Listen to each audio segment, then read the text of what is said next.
નમસ્કાર દર્શક મિત્રો, સત્યસરાજ ન્યૂઝમાં આપનું સ્વાગત છે.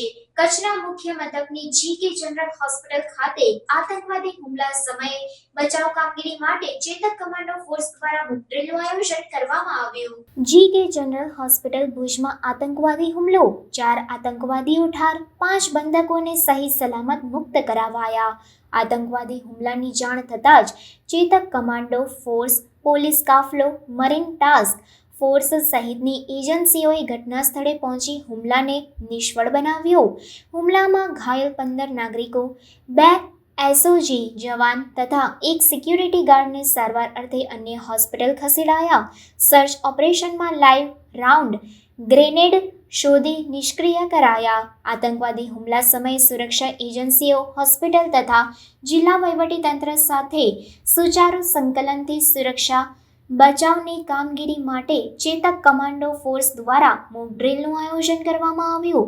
કચ્છના મુખ્ય મથકની જીકે જનરલ હોસ્પિટલ ખાતે સાંજે 6 વાગ્યે 4 ત્રાસવાદીઓએ 5 હોસ્પિટલ સ્ટાફને બંધક બનાવી આતંકવાદી હુમલો કરતા ચેતક કમાન્ડો ફોર્સ તથા સંબંધિત સુરક્ષા એજન્સીઓએ તત્કાલ હોસ્પિટલને ઘેરીને સુરક્ષા ઓપરેશન અમલી કર્યું હતું. આતંકવાદીઓ સામે 5 કલાક જડબાતોડ કાર્યવાહી કરીને ચેતક કમાન્ડો ફોર્સે તથા એસઓજીએ સંયુક્ત કામગીરીમાં 4 આતંકવાદીઓને ઠાર કર્યા બાદ 5 બંધકોને સહી સલામત બચાવી હુમલાને નાકામ કર્યો હતો. જોકે આ આતંકવાદી હુમલા સમયે સુરક્ષા એજન્સીઓ તથા જિલ્લા વહીવટીતંત્ર સાથે સુચારુ સંકલનથી સુરક્ષા બચાવની કામગીરી માટે આ આયોજિત મોક ડ્રીલ હતી. સાંજે 6 વાગ્યે સિવિલ હોસ્પિટલમાં થયેલા આતંકવાદી હુમલાની જાણ હોસ્પિટલના સિક્યુરિટી સ્ટાફ દ્વારા 100 નંબર પર પોલીસને જાણ કરવામાં આવી હતી. પોલીસ દ્વારા તત્કાલ અસરથી ક્વિક રિસ્પોન્સ ટીમ તથા સ્પેશિયલ ઓપરેશન ગ્રુપને મોકલીને ગણતરીના જ સમયમાં જીકે જનરલ હોસ્પિટલને સુરક્ષાના સાધનો સાથે ઘેરી લેવામાં આવી હતી. પોલીસ અધિકારીઓ ઘટના સ્થળે દોડી આવ્યા હતા. તત્કાલ ગાંધીનગર ખાતે Chetak commando force, marine task force, fire fighter, ambulance તથા અન્ય સલામતી તથા રાહત બચાવ સાથે જોડાયેલા વિભાગોને જાણ કરાઈ હતી. હુમલાના 1.5 કલાકમાં એરક્રાફ્ટમાં ભુજ પહોંચેલી ચેતક કમાન્ડો ફોર્સે હુમલાને નાકામ બનાવવા ઇન્સિડન્ટ કમાન્ડ પોસ્ટને કાર્યરત કરીને સિવિલ હોસ્પિટલના હુમલાને નાકામ કરવા બચાવ ઓપરેશન અમલી કર્યું હતું. જેમાં આતંકવાદીઓ સાથેના સંઘર્ષમાં એસઓજી તથા ચેતક કમાન્ડો ફોર્સે અંતે 4 આતંકવાદીઓને ઠાર કર્યા હતા. આ સાથે તમામ 5 બંધકોને સહી સલામત મુક્ત કરાવવામાં 2 ડીવાયએસપી, 3 પીઆઈ સાથે 55 જવાનો સાથેની ચેતક કમાન્ડો ફોર્સ સફળ રહી હતી. જિલ્લા વહીવટીતંત્ર સાથે સુચારુ સંકલનથી બચાવની કામગીરી માટે આયોજિત મોક ડ્રીલ અંતર્ગતના આતંકવાદી હુમલાના ઘટનાક્રમમાં હોસ્પિટલના ચેતક કમાન્ડોની રેડ ટીમ કે જેણે આતંકવાદીઓની ભૂમિકા ભજવી હતી, જ્યારે બ્લુ ટીમ બચાવ કામગીરી કરી હતી.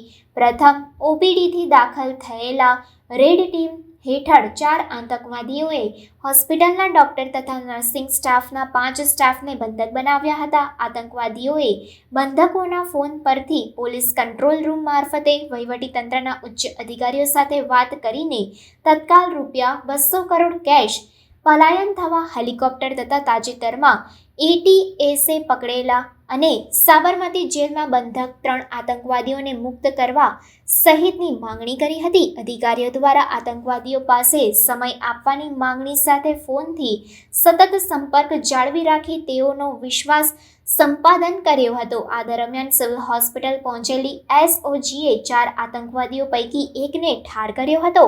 ચેતક કમાન્ડો ફોર્સની બ્લુ ટીમ જે બચાવ ટીમની ભૂમિકામાં હતી તેણે કોલ આવતા જ ઘટના સ્થળે પહોંચીને પોતાની સ્થિતિ સંભાળી લીધી હતી. ગોળીબાર તથા બોમ્બ બ્લાસ્ટના સિલસિલાબંધ સંઘર્ષ બાદ અંતે બાકીના 3 આતંકવાદીઓને ઠાર કરવામાં ચેતક કમાન્ડો ફોર્સ સફળ રહી હતી.